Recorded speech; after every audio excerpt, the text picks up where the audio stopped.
अबू बकर और सुल्तान जादुई सब्ज जंगल में खड़े हैं।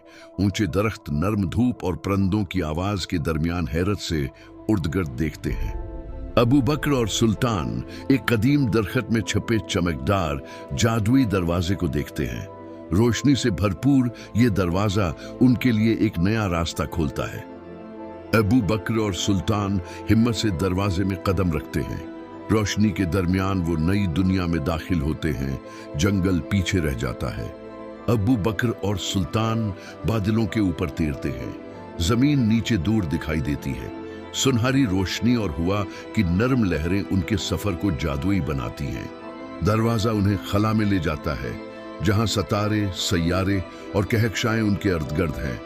अबू बकर और सुल्तान वजन के बगैर तैरते हैं और कायनात की विसात देखकर हैरत में हैं। अबू बकर और सुल्तान मिलकर एक खराब सैटेलाइट को दुरुस्त करते हैं। उनकी हिम्मत और ताउन कामयाबी का बायस बनता है और कायनात में रोशनी छिलकती है।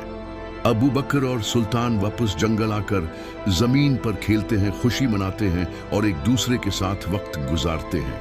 ये सफर खत्म हो गया, लेकिन उनके दिल में यादें और भाईचारा हमेशा रहेंगे।